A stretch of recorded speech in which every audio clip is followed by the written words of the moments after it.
Civil surgeon কার্যালয় viva পরীক্ষার প্রশ্ন আপনারা একটু দেখে নেবেন। রিনা বেগম, আসতে পারি স্যার? বোর্ডের চেয়ারম্যান, আসুন। রিনা বেগম, আসসালামু আলাইকুম স্যার। বোর্ডের চেয়ারম্যান, ওয়ালাইকুম আসসালাম, বসুন। রিনা বেগম, ধন্যবাদ স্যার। এখানে একটা কথা বলে রাখি, আপনারা যারা ভাইভা বোর্ডে অংশগ্রহণ করবেন তারা ভাইভা জব রিভিউ এই বইটির পিডিএফ আমাদের কাছ থেকে সংগ্রহ করে নিতে পারেন। পিডিএফ এর মূল্য 40 টাকা। যারা নিতে চান তারা এই নাম্বারে হোয়াটসঅ্যাপের মাধ্যমে যোগাযোগ করে পিডিএফটি সংগ্রহ করে নিতে পারেন।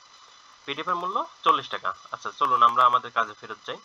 বোর্ডের চেয়ারম্যান রিনা বেগম, আপনার পুরো নাম, শিক্ষাগত যোগ্যতা সম্পর্কে কিছু বলুন।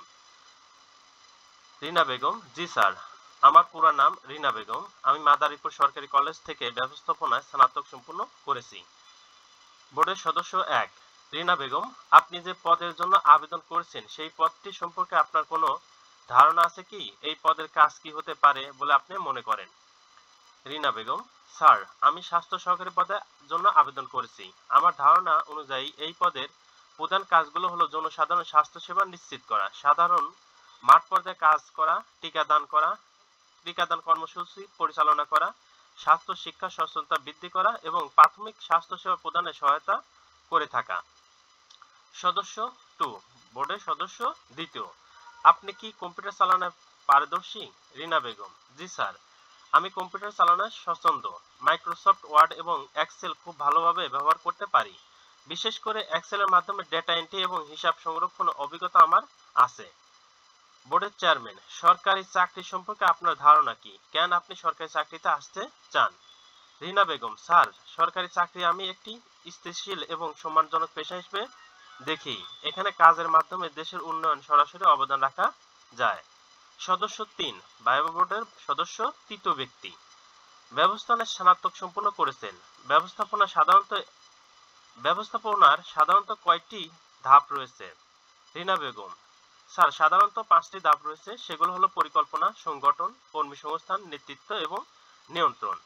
সদস্য 1, ধন্যবাদ, আপনি আসতে পারেন। রিনা বেগম, ধন্যবাদ স্যার, আসসালামু আলাইকুম। এই ছিল একটা ভাইভা বোর্ডের পরীক্ষার প্রশ্ন।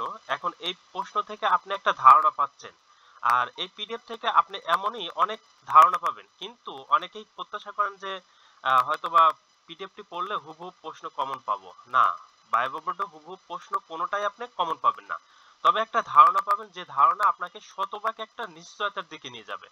এমনও হতে পারে যে আপনি ভাইভা বোর্ডে সবকিছু প্রশ্ন কমন পেয়েছেন, কিন্তু আপনার উত্তরের ধরন দেখে ভাইভা বোর্ড আপনার প্রতি নাখোশ হতে পারে।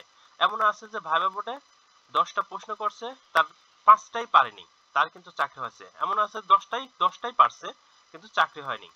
আপনি কিভাবে ভাইভা বোর্ড ফেস করবেন টোটাল একটা দিক নির্দেশনা এই পিডিএফ এ দেওয়া আছে। আপনি যদি কভার করতে পারেন তাহলে একটা ভালো একটা পজিটিভ, মানে ভাইভা যাওয়ার আগে ভালো একটা পজিটিভ থিংকিং পাবেন, যেটা আপনাকে ভাইভা বোর্ডে অনেকটা আগায় রাখবে। আজকের ভিডিও এখানে শেষ করছি। চ্যানেলটা সাবস্ক্রাইব করে আমাদের পাশে থাকবেন। আল্লাহ হাফেজ।